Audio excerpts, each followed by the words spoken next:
We are in the beginning of the third chapter of the Gita.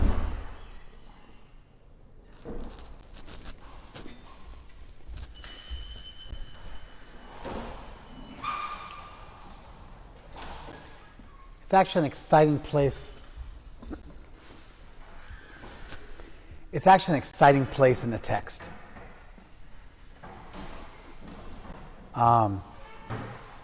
I'm excited. So, just to cover what we went over last week, because I know you guys have, I'll just briefly touch on it, because I know you guys have minds like a steel trap, and you never forget anything. What to speak of forgetting something in a week, which has never happened. And so, the Gita follows the method of the Upanishads. The Upanishads are a body of sacred literature written in Sanskrit thousands of years ago. The Upanishads are fairly abstract.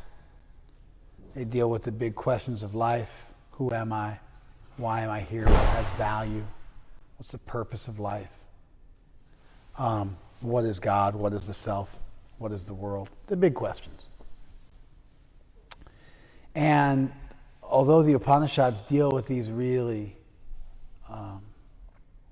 profound, largely abstract ideas that go beyond the normal stuff that we think about on a daily basis, they also follow a standard formula. A disciple asks the guru a question. That answer then leads to further questions, and there is a robust back and forth where the teacher and the student exchange ideas and where doubts are quelled and dealt with.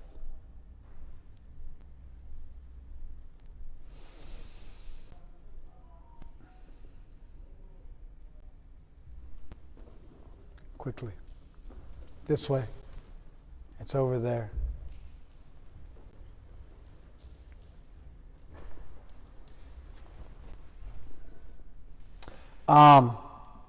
Yeah. So that's what we're going to get. And really, Arjuna, although he began asking questions, follow-up questions in the second chapter, we're going to get, right now, we're going to get a real big question from Arjuna. Now, the question seems fairly asinine and almost foolish, because Arjuna seems to have missed what Krishna's already taught.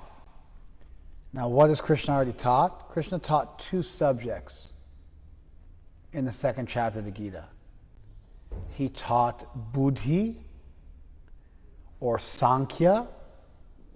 Namely, he taught, buddhi means intelligence, sankhya means enumeration.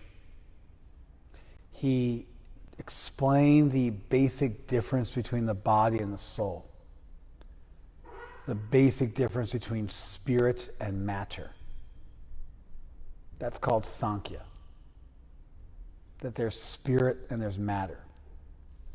We do this with quantum physics, where we describe fundamental particles. And so, for Krishna, matter in toto is one thing, and spirit is another.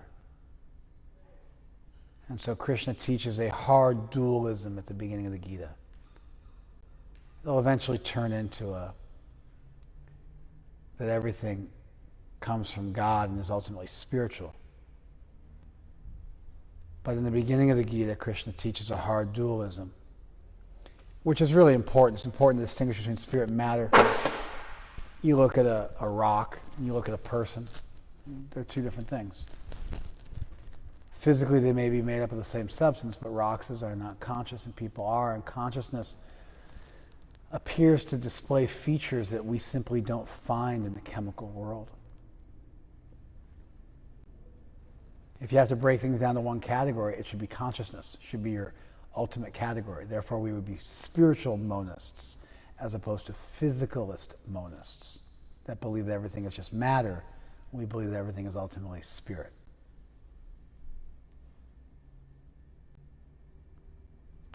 Can you let Rukta know it's very difficult for me to think with him periodically making noise? And we're actually live with a full audience and he continues to disturb things? Thank you. My son somehow has a very loud voice. I don't know where he got it from. Must be from his mother. Because she's so annoying and loud. Couldn't possibly be from me because I'm so mild-mannered and soft-spoken. So I've been largely waiting for him to shut up so I can start my class, and I feel like I've been spinning my tires because the sound is just irritating my mind. It's hard for me to focus on big topics, and it's even harder to focus on them while you're being heckled inadvertently. So let me just start again. The Gita follows the standard model of the Upanishads. That model is a question and answer model. It's an interesting mix. You're dealing with really profound, abstract subjects. At the same time, there's a robust back and forth, and there's a real logical progression where doubts are expressed and they're answered and logic is employed, but you're dealing with really heavy concepts that would normally be considered mystical and beyond the purview of logic. This would, of course, make sense to Greeks who thought that the logos was theos, and that the closer you got to logic and reason, the closer you were getting to the divine. So it's not that the idea itself is foreign, but nowadays, people, when they think of spiritual stuff, it has to be really mystical. In fact, if you speak in a nonsensical, almost schizo-affective way, like word salad, people think you're spiritual. If I was to say,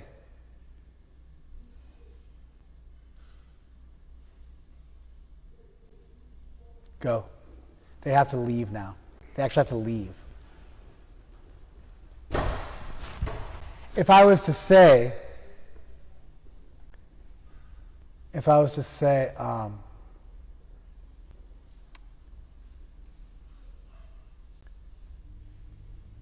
beauty, transcendence, becoming what is not, the truth, eternal.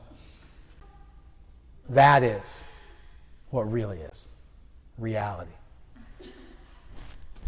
People would be like, wow, that's really deep, but I just said a bunch of words.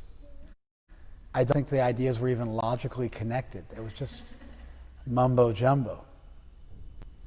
So when you're talking about mystical stuff nowadays, the more nonsensical you are, the more it's like you're Buddhist, you're Zen, it's like a koan.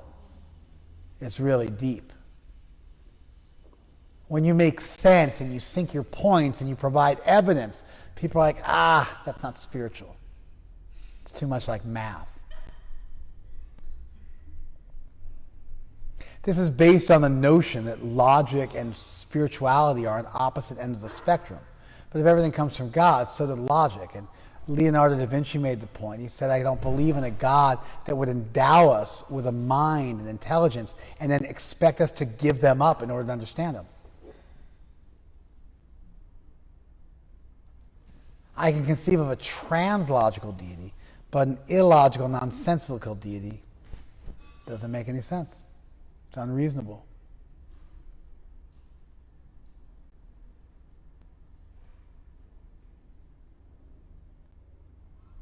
It leads to antinomianism. Anything goes.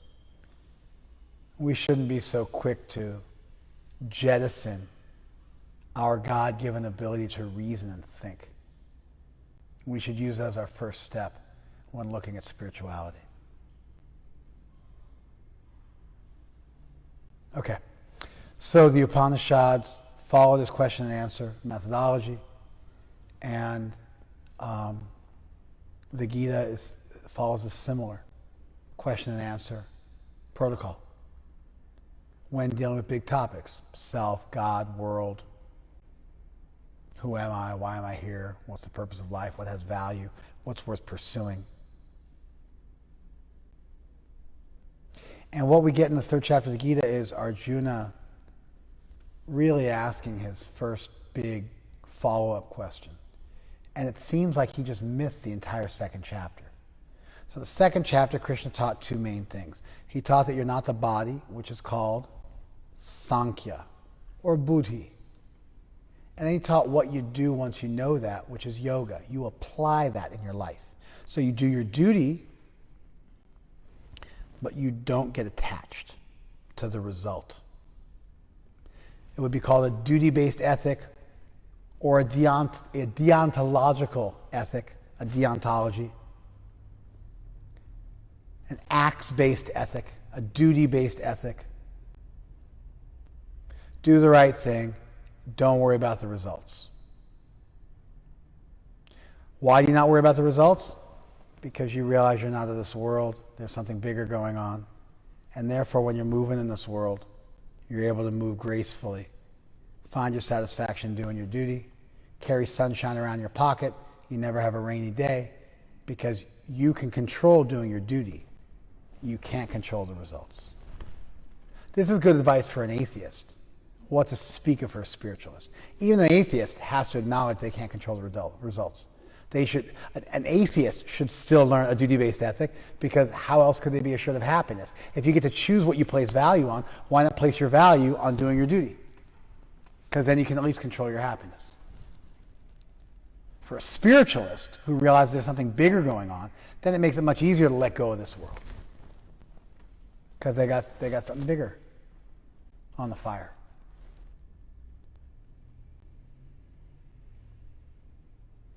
You're not the body. Go back to life, but don't be attached to the results. These are the two teachings of the second chapter, in a nutshell. Arjuna then begins the third chapter by saying, why do you want to engage me in karma?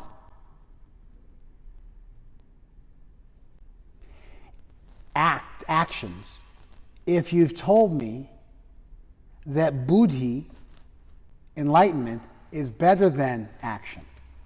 Why do you want to tell me to act? Why do you want to tell me to act if you just said that enlightenment is better than acting? Arjuna's question displays a grotesque ignorance of what Krishna just taught, because he taught you're not the body and now go live. He put those two ideas together. He did a marvelous job. It's extremely clear. And then Arjuna unnecessarily dichotomizes the issue and says, you were glorifying that you're not the body, and now you're telling me to do my duty. Which one is it? Well, it's both. I clearly said you're supposed to walk and chew gum.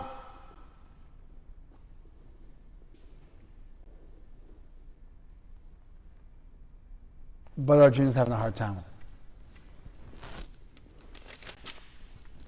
My intelligence is bewildered by your equivocal instructions. Krishna's an equivocator. You're in good company.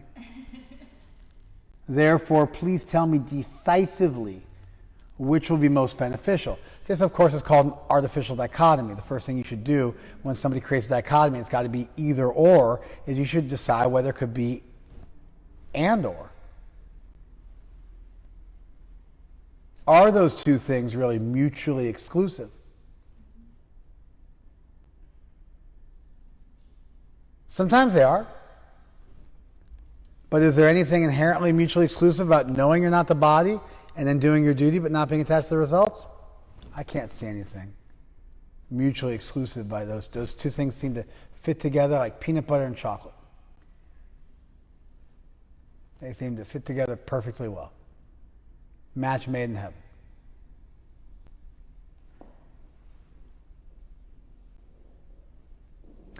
Here's the thing.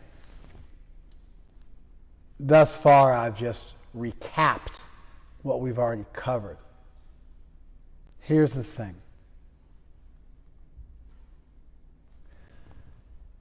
In ancient India, the guys who said you're not the body, they were called Sankhyas. Followers of Sankhya are called Sankhyas.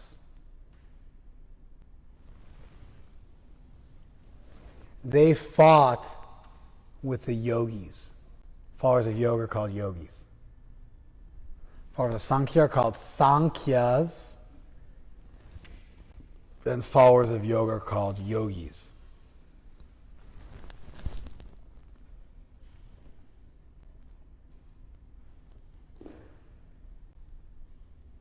Those two ideas belong to two distinct groups. If you read the Mahabharata, you find these two groups arguing with each other philosophically.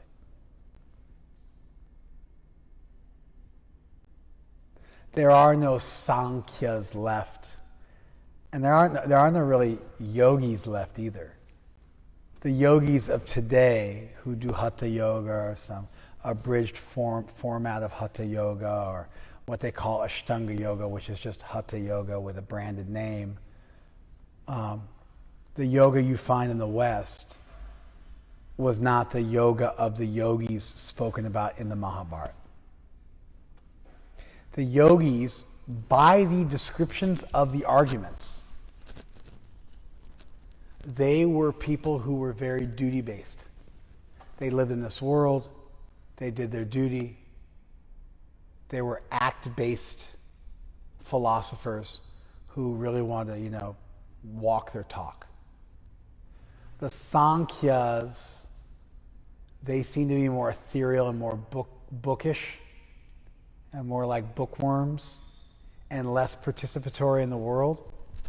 And so these two groups, a long time ago, fought with each other. Now there's something in ancient Indian thought called a samanvaya. It's a perfect, harmonious resolution to the paradoxes of the world, where things seems like things are mutually exclusive, but it brings them together on a higher level. Like if I had a GPS that worked and it said you were in the room, but I'm sitting in the room and I'm looking at the GPS and you're not there, and I figure the GPS is broken, GPS must be broken, or I must be blind, but actually neither is true. There's multiple floors in the room, and the GPS doesn't tell you which floor somebody's on. It just tells you where they're located in 2 dimensions. It doesn't give you the 3rd dimension, so you know which floor the person's on. You follow? And once I realize that, now all of a sudden the GPS works and my eyes work, because I've realized on a higher level there's a reconciliation. Namely, the GPSs tell you in 2 dimensions. They don't tell you 3-dimensional. And therefore, you have to look on all the levels of the building. Does that make sense? So a paradox appears, 2 things that appear to be contradictory, but they can be resolved with a deeper, more profound understanding. There's a famous Indian folk tale. There was a blind man who was poor and had no children. He was given one wish. And so he said, I wish to see my children playing from my palace. So if he sees, he's not blind. If he has a palace, he's not poor. And if he has children, he's not childless. And so he figured out a way to gather up everything under one sentence. Krishna in the Gita is attempting a samanvaya. He's trying to take these 2 schools which fought with each other for centuries and millennia and bring them together and show the value in both of the schools and where they agree and how their differences are not actually substantial. And he's trying to take the best of both worlds and come up with a grand, unified field theory. Like in physics, the order of the last 100 years, but really the order of the last forever. If you could take quantum mechanics, which is how small objects behave, with their weird, fuzzy behaviors like quantum leaps, and you could reconcile that with how large objects behave, following the rules of classical mechanics, you would have solved the largest question in the universe, as far as we've understood it. We found two realities that are mutually exclusive, and somehow they're both true. If you could unify those two concepts, you've done everything. These kind of grand universal theories. We want this. We want to figure it out. We want to understand. It's part of our nature to try to understand. We have these massive brains. We were designed to think and to understand. People are like, well, you think too much. It's like a couch potato saying you exercise too much. It's like some fat, obese, unhealthy, diabetic person who's going to die because of morbid obesity telling you that you exercise too much. No, you have a body. It was made to be exercised.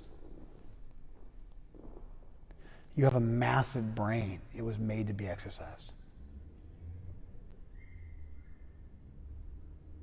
You have ID, intellectual disability, also known as MR, mental retardation. The word retarded is not popular. The word retarded is a medical term used for someone with below a 70 IQ. You have three forms of mental retardation, MR. You have mild MR, which is you have a 50 to 69 IQ. Below 70, but it's 50 to 69. Then you have moderate. Moderate, I believe, is 25 to 50. And then you have profound, severe mental retardation, which is usually it's below 19. Thing is, you can't just study somebody's IQ, you also have to study their adaptive behaviors. How to diagnose mental retardation is much more difficult than just looking at people's IQ. We've learned you have to find that they have two poor adaptive behaviors. There's a list of adaptive behaviors. There are ways we socialize and learn to function in society and learn to control our emotions, and things like executive function, the ability to learn things and follow rules. And it's very, the thing is this: if you get to a kid young and they're not in the profound case, you can really help somebody. You can really help somebody live a full life. Because even in idiopathic, which is actually the term, idiopathic MR, idiopathic mental retardation, which is when it's not syndromatic, when it's not from like a Down syndrome or something like that. Syndromic, I think is what it's called. They don't know why. Some people are just born mentally retarded and they don't know why. There's no Down syndrome or other genetic thing they can point to that caused it. Even when you're dealing with that, if you get to a kid young and you work with them, they can learn adaptive behaviors and they can go and live a full life. A friend of mine has a kid, he's on the, autism is actually a whole different thing than MR. It's a whole different thing. But she had a kid who was pretty autistic. She just decided, all right, I'm gonna make it happen. And she just spent the next 15 years of her life making her entire life about making sure that her son had every possible tool in the toolbox, every possible opportunity. Now he's going to high school. Had she not acted the way she did, and the music therapy and constant after-school activities and tutors and everything the state could provide, and her husband was in the military, everything the military could provide, it wouldn't have happened for him. It would have been much harder for him.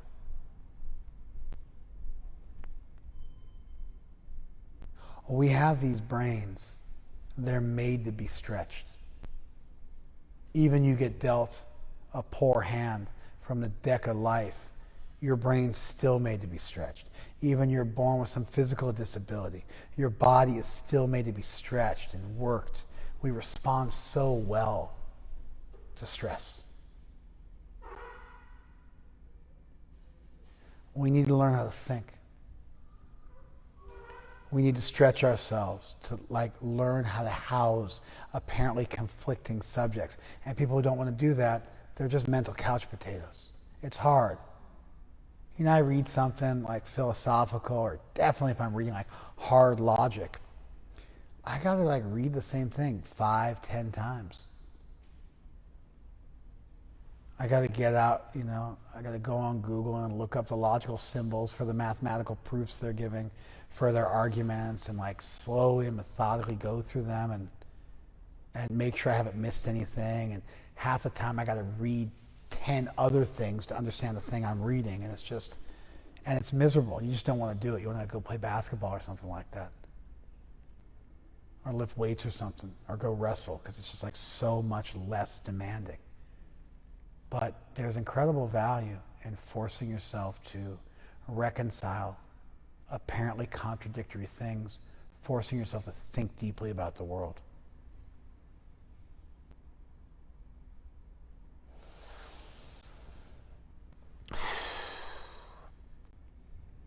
So Arjuna just can't wrap his head around it. There are these two schools. And we're like, well, what's the problem? That's because you didn't grow up in ancient India where these were two actual competing schools that fought with each other tooth and nail. The history of which is recorded in our ancient texts. So on one hand, you've got these Sankhyas. They're like these philosophers. They're kind of bookwormish. And then you've got these yogis that are very different than the yogis of today. The yogis of today sound more like the Sankhyas of the past. Kind of meditative, right? But these yogis were about doing your duty and busting the move and making it happen. They would probably be more likely to be married, have families, be warriors, work in this world, do their duty. You follow? But then they were hopelessly attached and materialistic. And the Sankhyas were lazy and super thoughtful but lazy. These two schools fought. Krishna was putting together a grand unified field theory of his time to take these two ideas and marry them together. And you find this as the subtext of 3 or 4 different sections of the Gita. In fact, it's the subtext of the first chapter we just studied, the second chapter, the first teaching we just studied. It's the subtext of that. Krishna trying to marry these two disparate ideas together. He does so marvelously enough where we're like, oh yeah, it's like a 1-2 punch. It's like a jab cross. Yeah, of course that's what you do. It's like a match made in heaven. It's perfect. Just like we know that slavery is wrong. A few hundred years ago, nobody knew that. Nobody knew that. Everybody was an idiot.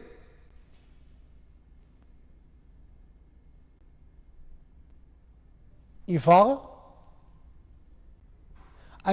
Women got the right to vote 100 years ago to the year, practically. It was 1919, 100 years ago. That means prior to 100 years ago in this country, the value system of our country was that women were too stupid to participate in the electoral process. They could not be trusted. Do you follow? It's really heavy. That was just 100 years ago. There's people still alive today. There's people over 100 alive today who were alive at that time. They were small children, infants. But there are people in this country that were alive before women had the right to vote. You follow?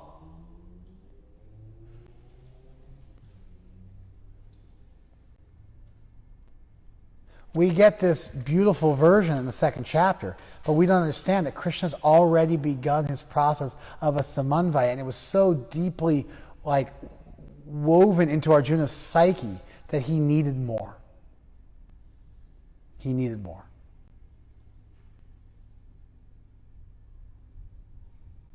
Arjuna, which one was Arjuna, a yogi or a Sankhya? Huh? And what's the problem for the traditional yogis? They would get too attached. And so what was the core of his argument? Bad things are going to happen. You follow? He didn't have this idea of a duty-based ethic where it didn't matter what happened. It was a results-based ethic for him, because that's the pitfall. And so then the grass is green on the other side. Oh, let me just be a theologian and go off in the forest and not fight. Because that was the other option available to him at that time. That was the other option. There was no other option.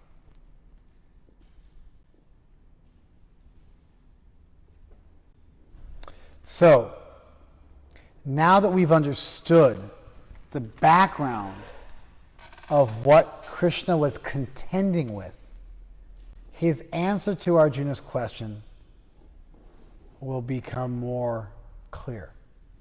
Krishna says, this is the third verse of the third chapter.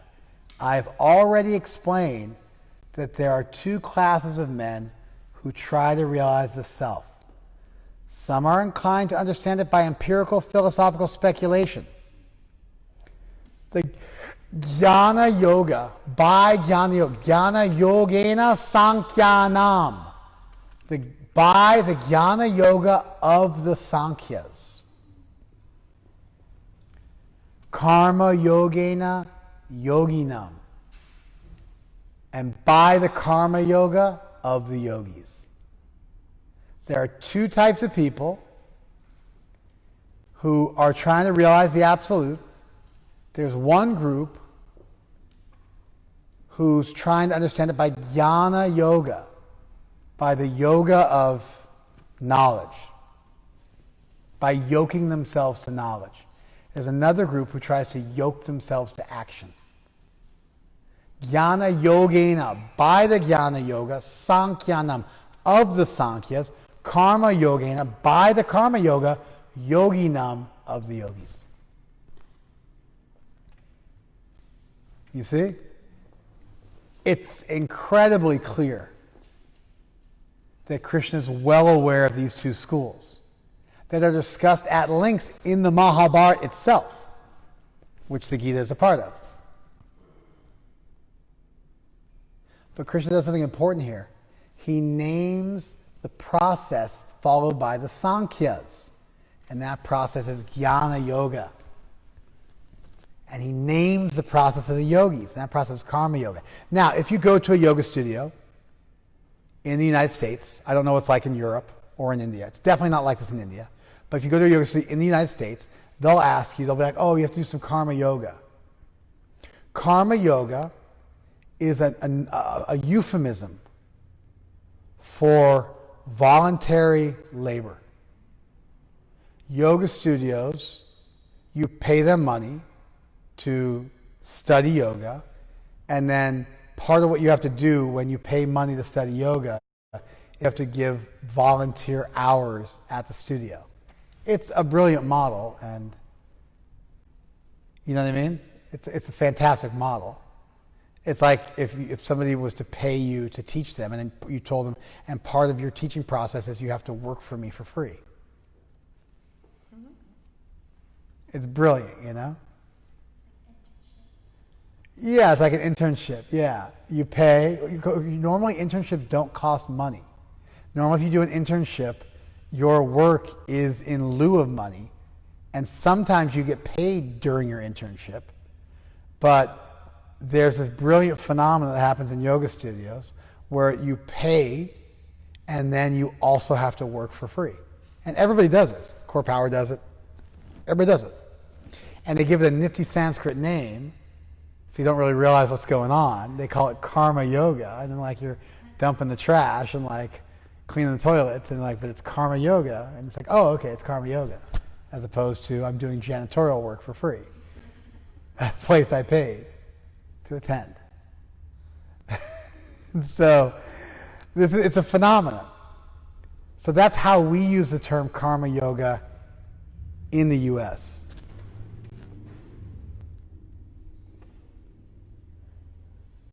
That's how we use the term karma yoga in the U.S.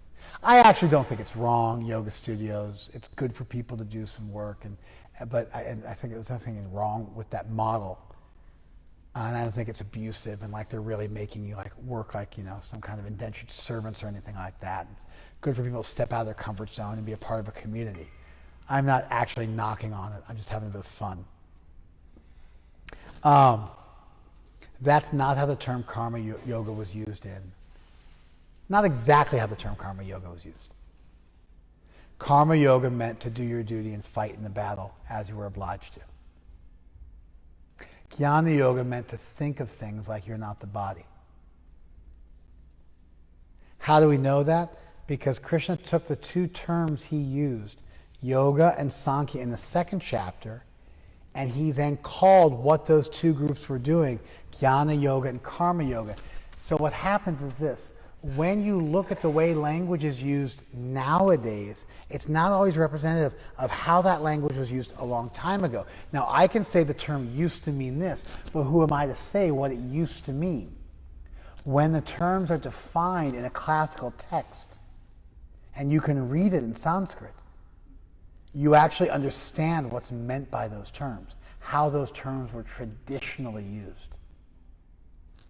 Jnana yoga, at the time the Gita was composed, meant to theorize and think about the distinction between the body and the soul and perform thought experiments to realize the difference between spirit and matter. Karma yoga alternatively meant to do your duty and fight in the battle or do whatever your duty might be at a given time. You follow? Does that make sense? They were two different schools. However, in Krishna's version of yoga, he's going to eventually make the point that yoga includes sankhya if it's properly done. He does not make that point now. The karma yoga that we're hearing about now is just doing your duty. Because if you define these two schools as being separate,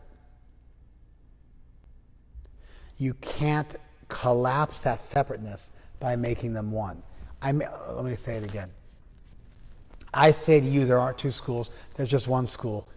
You're walking and chewing gum. You go to me, now which one is it? Do I walk or do I chew gum? I go, okay, fine. There's two schools. One says walk, the other school says chew gum. Right? But I'm going to mix them together and say walk and chew gum. You follow? Krishna is not doing that right here. He's acknowledging a difference in the two schools. You follow? He's going to go back and he's going to play with it. And you're going to watch him evolve his argument over several chapters to get back to what he said in the second chapter. But he's going to do so logically and reasonably. You're going to watch it happen. He did it in the second chapter. He just said the two become one. Arjuna couldn't get it. Then Krishna's going to indulge the separation and he's going to gradually work back to streamline them. Does that make sense? So the karma yoga here kind of refers to materialistic, attached action, but doing your duty, but getting attached to the results. You'll see it in a minute why I say this. You'll see it in a minute why I say this. Indulge me. Give me some time to work. Have you guys followed this so far? Krishna's a grand universal theorist. The audience he's giving this to is not ready to stretch their brain. It's just too much. It's too much. You see this sometimes. You overload somebody with information. They just can't do anymore. And you got two choices. You either say it right, and it's down for posterity's sake, and they can listen to it when they get older, or you just slow the whole thing down so they can follow you. Does that make sense?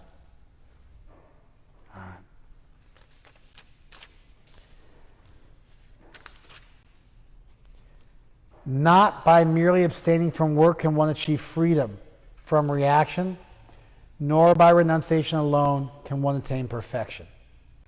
What's Krishna doing there? Let me read it again. Think about it. Think about it.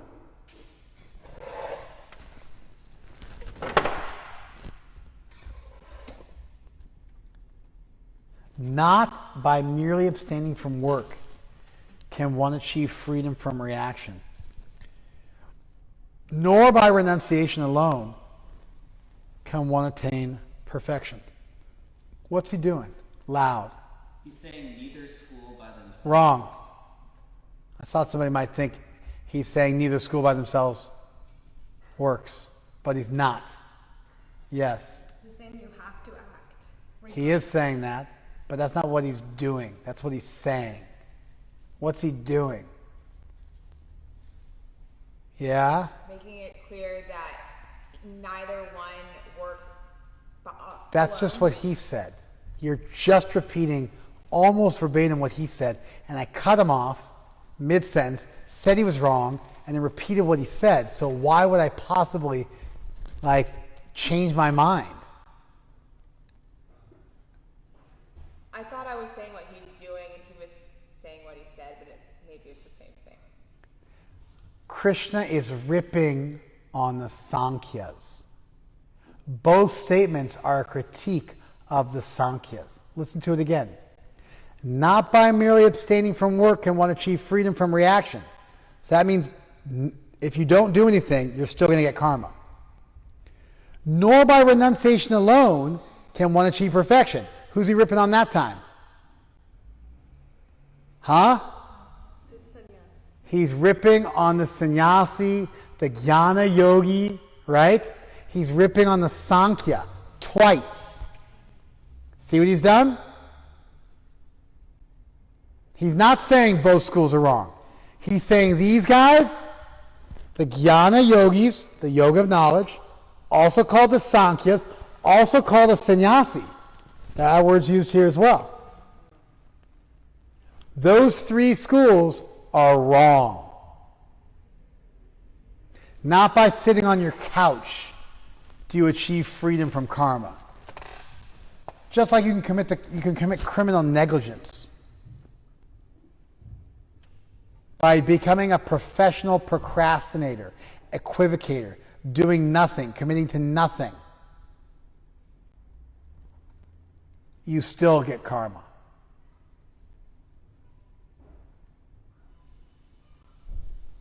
He'll argue why. Manu argues why with the Panchasuna, the 5 slaughterhouses. When you use your broom to clean your home and you kill insects. When you use your fire to cook and you kill insects. When you drink water and you kill insects. On your mortar and pestle, when you're grinding grains and grinding spices, you're killing insects. So there are the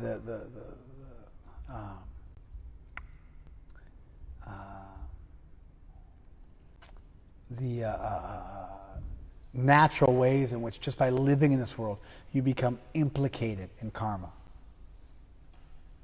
Krishna's going to make a variation of that argument.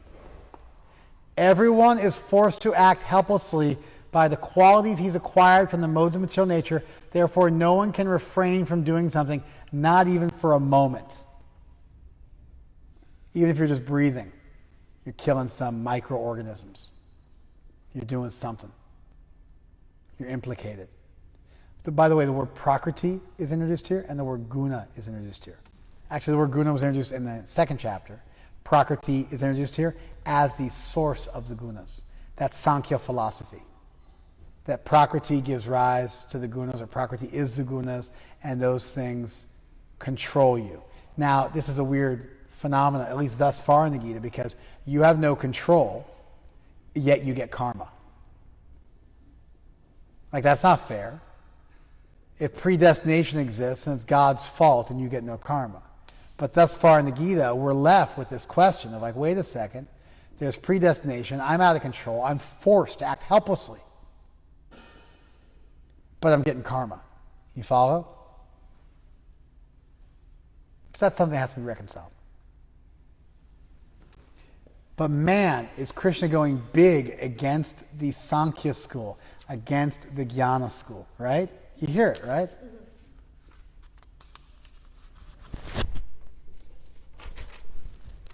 One who restrains the senses of action, but whose mind dwells on sense objects, that person certainly deludes himself, and they're called a pretender.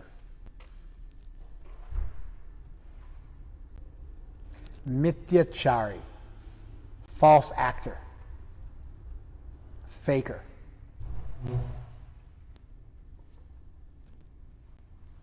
Ultimately, you can't fake it for life. You put a dog on a throne, in due course of time, the dog will show its doggish nature. Put a big crown on a dog, put a big cape on a dog, dress him up like the King of England. And if you throw a bone on the ground, it'll go and lick the bone, chew on the bone, because it's a dog after all.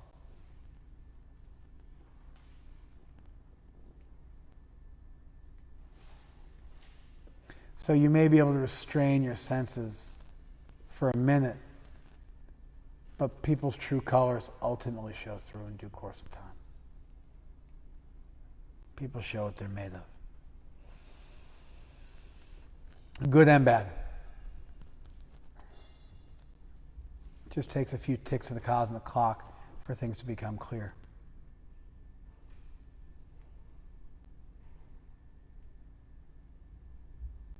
I'll save how we become deluded for another day.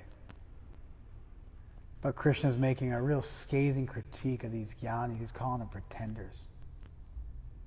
And a culture like this culture where honesty was so highly valued. You know, like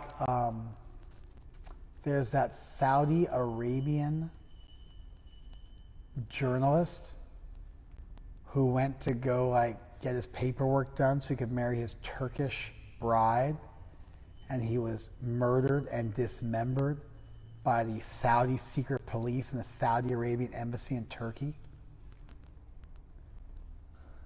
His name was Khashoggi or something like that. You guys heard about this? A Saudi Arabian journal a couple of years ago was in Turkey with his fiancée, went to the Saudi embassy. He'd been critical of the Prince of Saudi Arabia. He went in the Saudi Arabian embassy, which is technically Saudi Arabia. An embassy is not it's the country of the country the embassy belongs to. If you attack an embassy, it's a declaration of war. The ground of the embassy is their own. The inside of their cars is their own. That means a diplomatic, a full ambassador, let's say from Turkey in the U.S., could commit murder, go to the embassy, the police could not get him, drive from a car, which is also Turkish soil, drive to the airport, get on a Turkish plane, that's also Turkish soil. The U.S. government could not do anything to stop him. We would depend on the Turkish government handing him over to us voluntarily. We would exert tremendous diplomatic pressure on them to do so, but they decided to play hardball. He has diplomatic immunity. We can do nothing to him. All we can do is call him a persona non grata, which means the person is never allowed in this country again, and we never have anything to do with him subsequently. We're allowed to deny him to have anything to do with our country in any way, shape, or form, but we can't persecute them without the permission of the parent country. There's no way to have diplomatic relations where the people they send over to your country are subjected to your laws. So the people they send over have diplomatic immunity. They can do, practically speaking, anything. And it depends on there being nice diplomatic relationships between the countries to stop these people from committing horrible crimes. A lot of times they'll go back home and they'll be killed or imprisoned back home, and that's how they show us that they take us seriously, and we have to preserve diplomatic relations. Anyway, the Saudi government got a hold of this critical journalist. He made this mistake of setting foot in the Saudi embassy, and they killed him. It was recorded. And then they dismembered him and smuggled him out somehow or other. There's no body. They dissolved it in acid or whatever. The Saudi secret police. Huge coup. They lied about it. Said, no, we didn't do anything with him. Or no, he died of like an overdose, or he died of like a heart attack, or we don't know what happened to him. Okay, yeah, we did this. And then the Turkish government, which had been bugging the Saudi embassy, they released to our government some of the footage, and then they couldn't deny it anymore, and they finally admitted it. And then they persecuted, I think, 11 people connected to the crime, and 4 of them were sentenced to death. But in Saudi Arabia, they're sentenced to death, but the door's left open. If the children of the victim forgive them, their sentence will be commuted and they won't be killed. And so the children said, we're going to leave it to Allah to handle these people. We don't want them to kill them. The children didn't want to tarnish their father's memory by having the actors who committed the crime, who say they were doing of their own, not on behalf of the prince. Like as if that would happen. And so they were forgiven.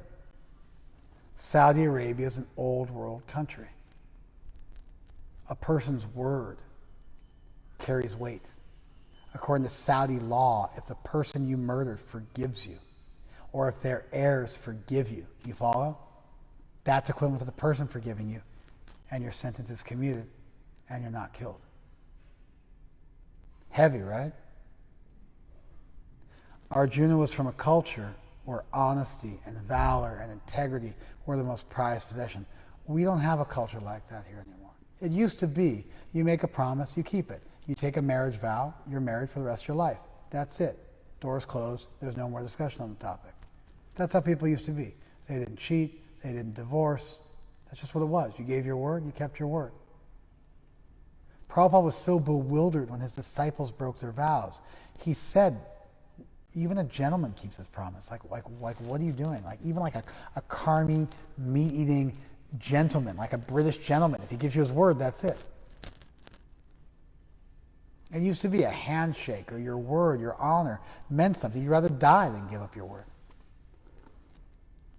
The martyrs in early Christendom, the martyrs before Christianity took over and became all the rage, the Romans would make you renounce your Christianity.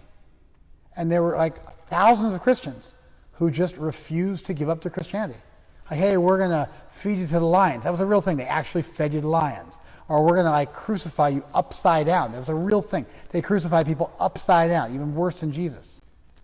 Or throw you in a vat of boiling oil, or burn you at the stake. There's a ton of stuff they did to people. And early Christians would just refuse to say, I renounce Jesus. Peter renounced Jesus 3 times in a day, but all the Christians learned their lessons from that one, because he went down for all time as having blown it. And so Christians would just refuse. No, I won't renounce Jesus. We're going to burn you at the stake. Okay. We're going to throw you in oil. Okay.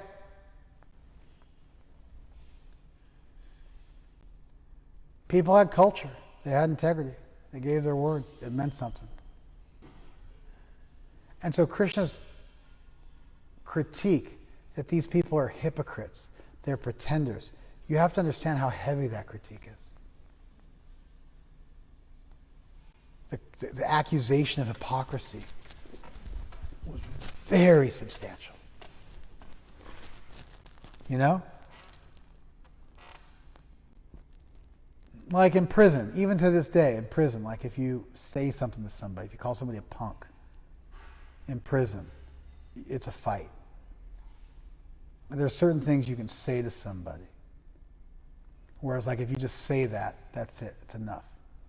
That's all it takes. You say it, it's clear. You're saying you want to fight. There's no other way around it. Once those words are uttered, a fight has to happen. There's no other option.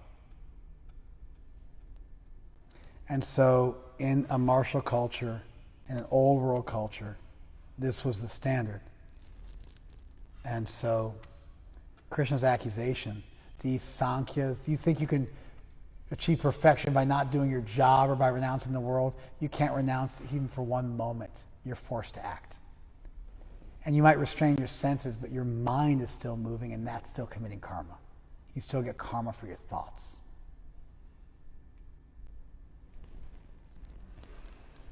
On the other hand, if a sincere person tries to control the senses by the mind and begins karma yoga without attachment, he is by far superior. So, is he saying either one by itself is insufficient? He is not.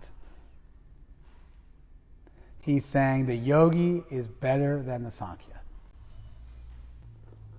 You follow? Now you could say, well, that yogi is detached. No, he's not.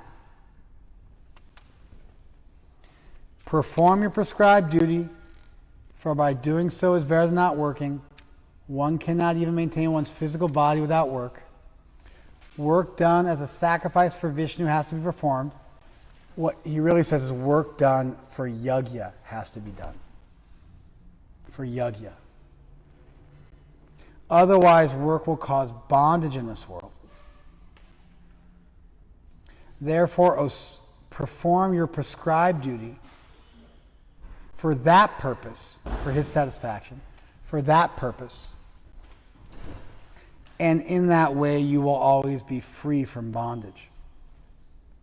So, here, it sounds like Krishna is saying that the karma yogi is working in an unattached way. Therefore, I'm wrong when I say that the karma yoga here is attached work. That's what it sounds like.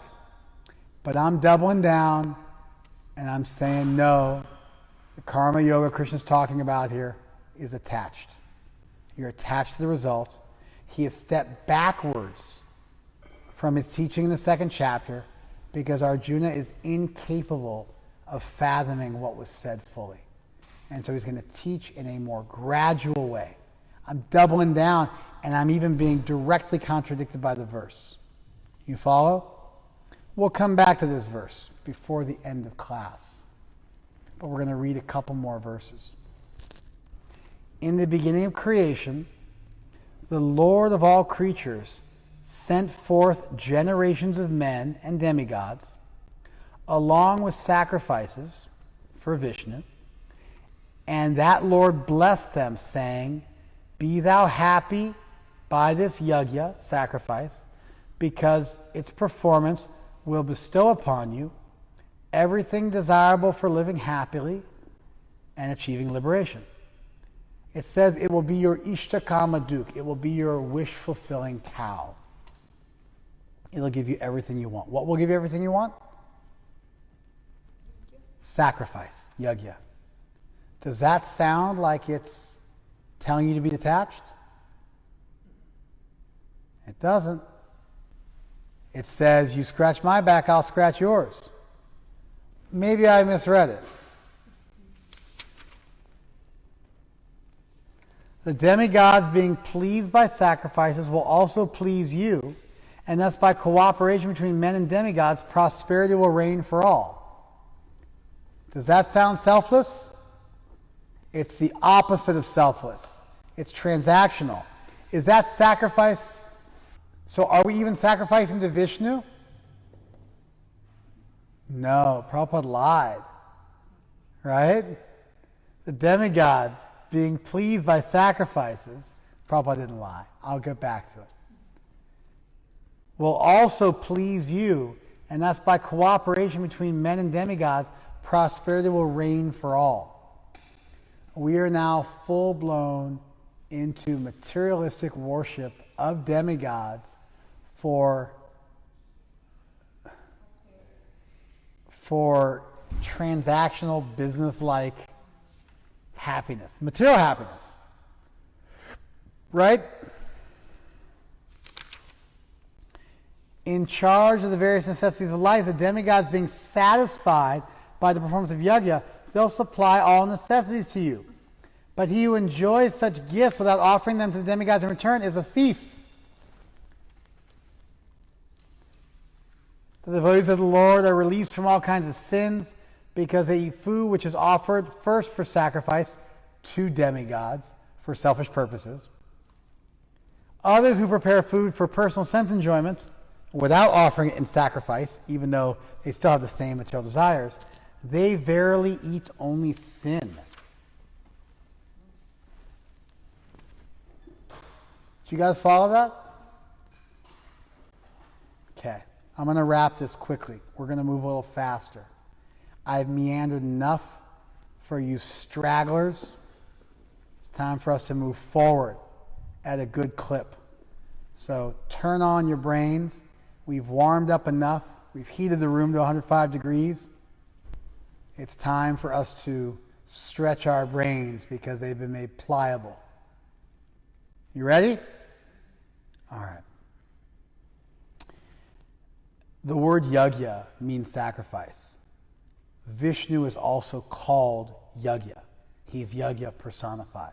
Prabhupada's translating the word yajna as referring to the person yajna, Vishnu.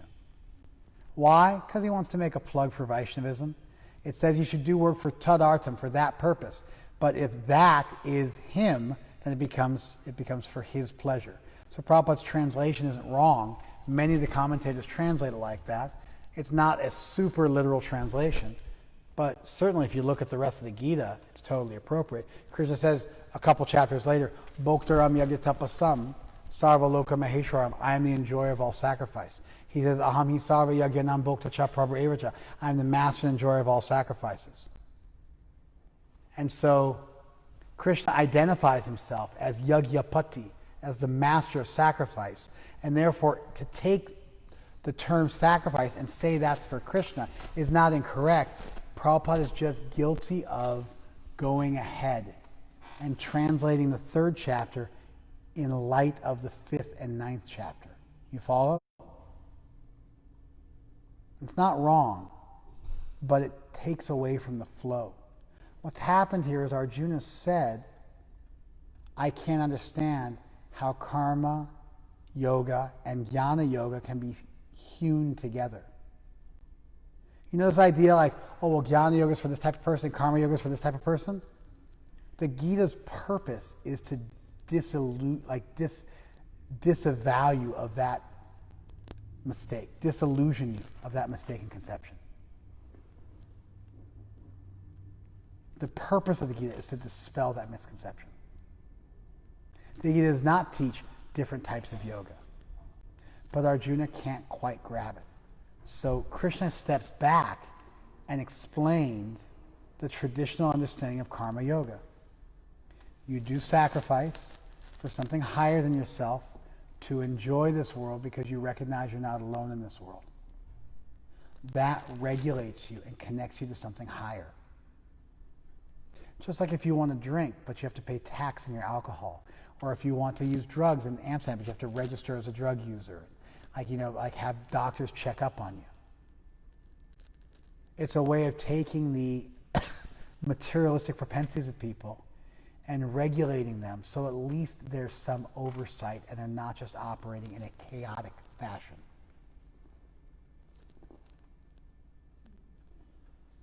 This yajna spoken of isn't even for Krishna, it's for demigods. For materialistic purposes.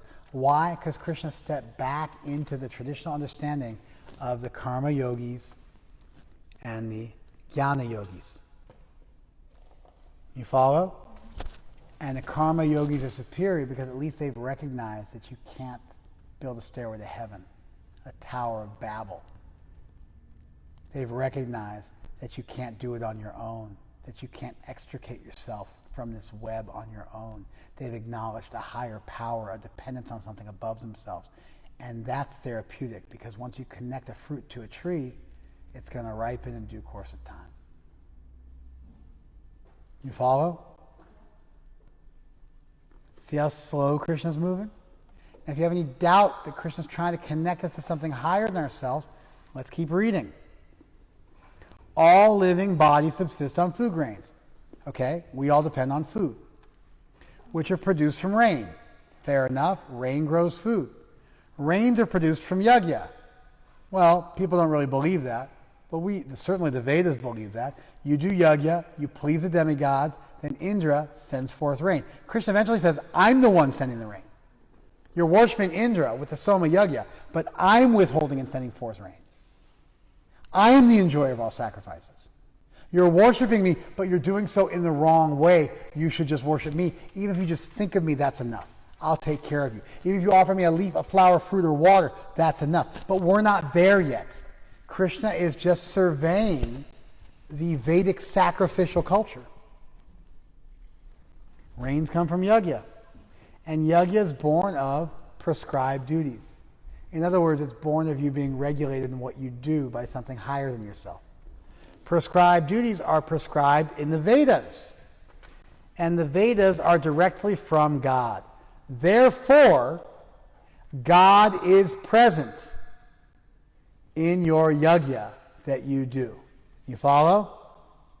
By connecting your food grains to the rain, to the yajna, you're now participating in the urta, in the cycle of life, and you're giving back, and you're connected to something higher than yourself.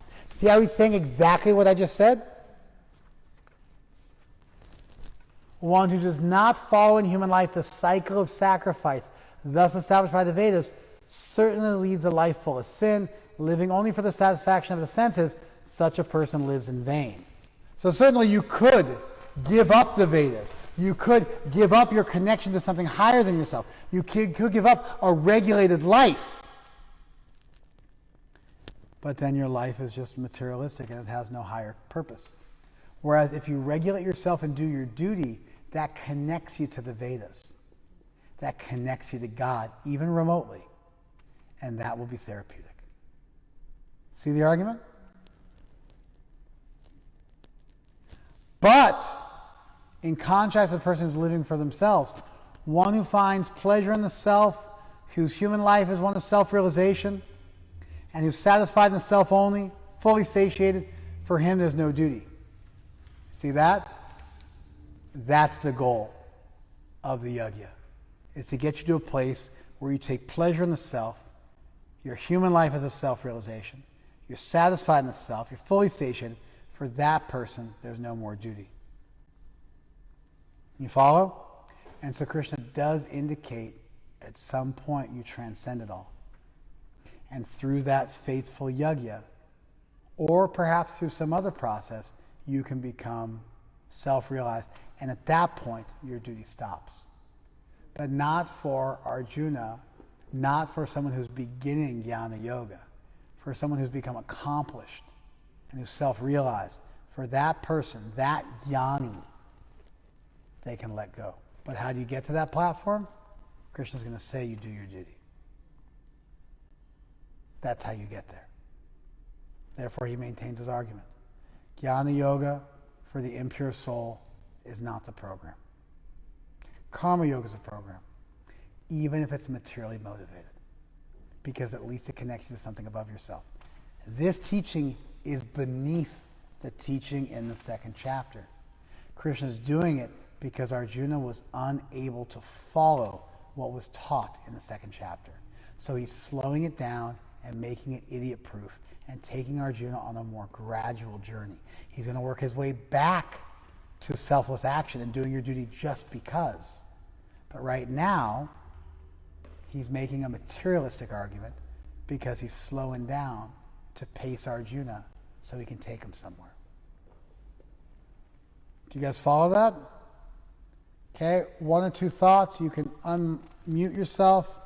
You can speak your piece. You can write your thoughts down.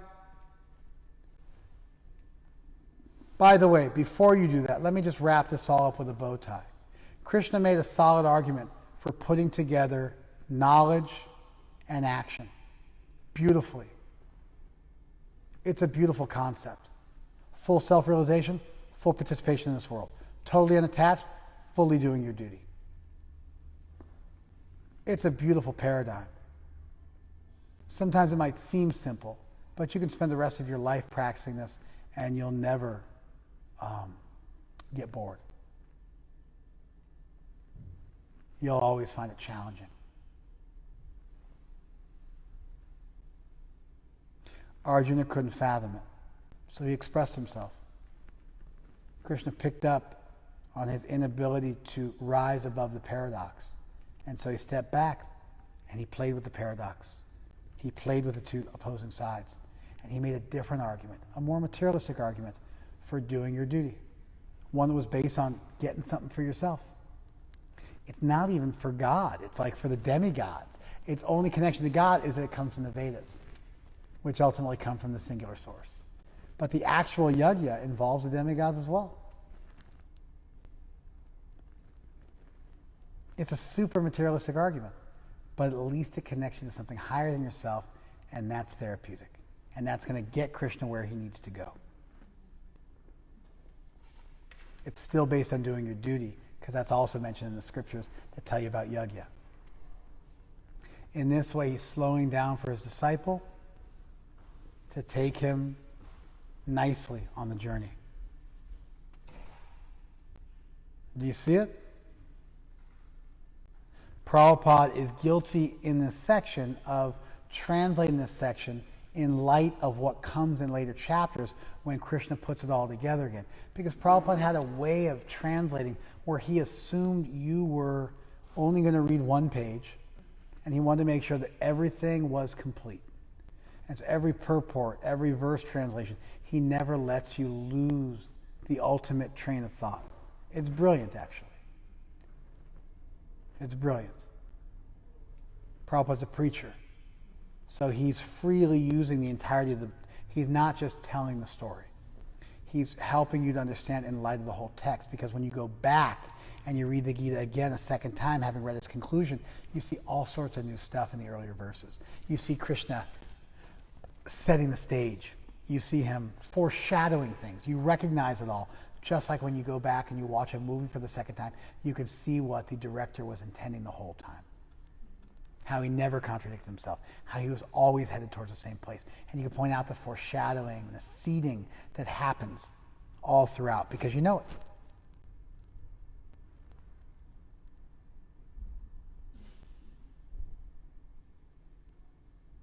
Okay. Comments? Questions? Discussion?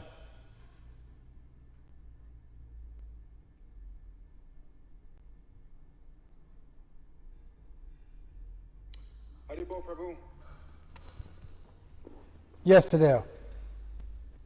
So on text 5, when Krishna says that everyone is forced to act helplessly according to the qualities as acquired from their modes of material nature. So how can we... I don't want to touch it. I don't want to deal with it. Because I don't want to troubleshoot the problem of evil today.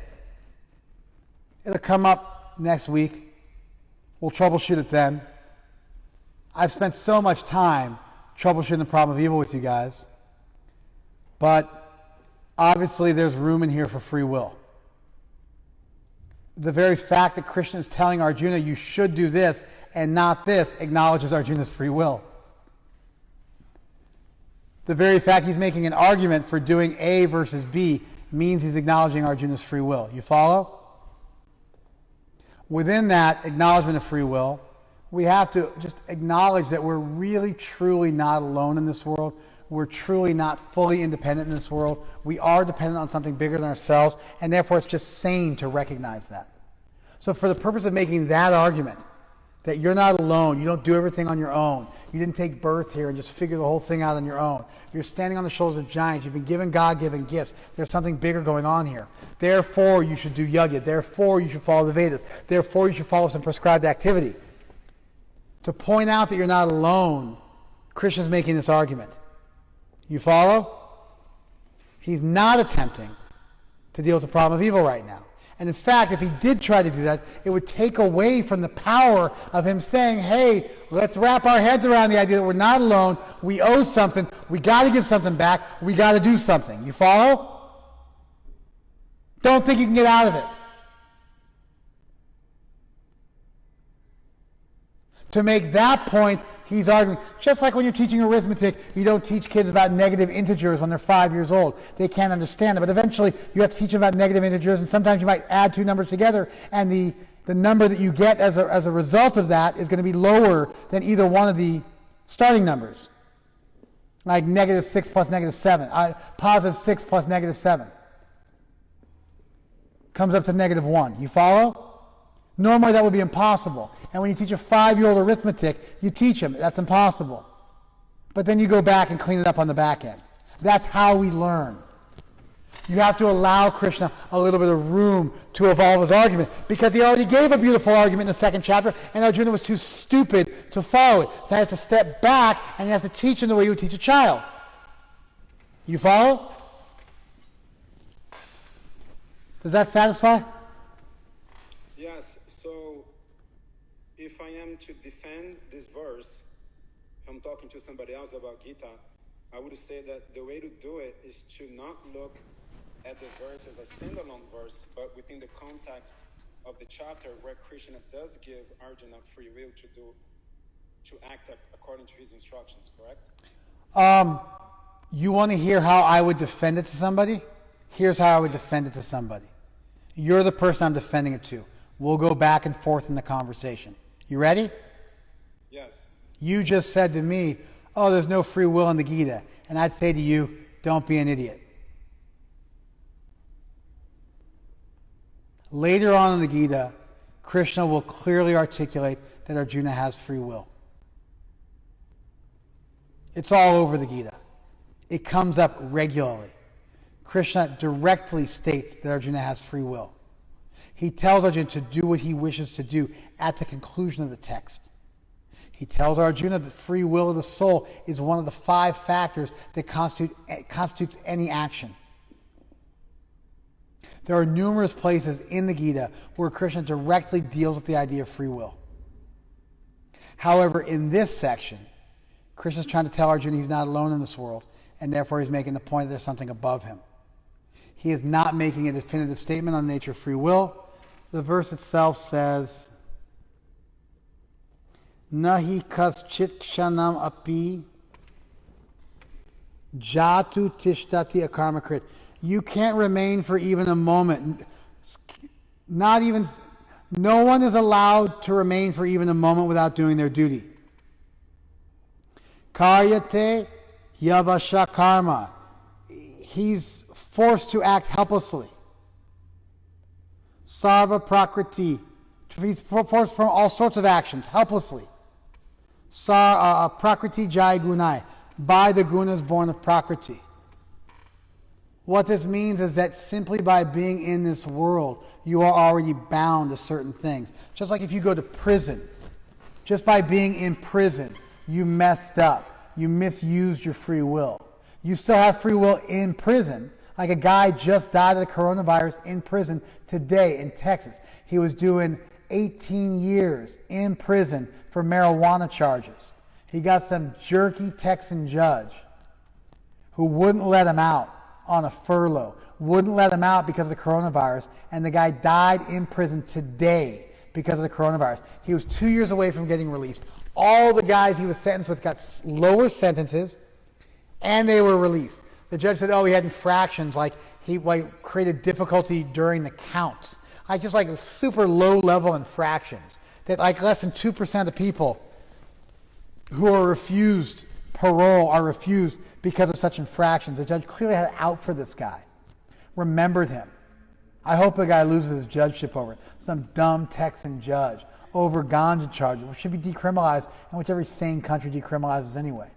It's like this big tobacco has made ganja illegal in this country, whereas tobacco, which is infinitely worse for you, is legal. Anyway, obviously, I have not used ganja since 1989, so I'm not into this for myself in any way, shape, or form. I've never even tried topical CBD oil. I'm so fanatic about my sobriety. But it's like this guy, he went to jail. He had free will in jail, but he didn't have full free will in jail. And so by winding up in this material world, not acting is not on the menu. You have to do something. You're already in the mix. You can't get out of it. You follow? That's what's being taught in this section. So don't get it twisted up.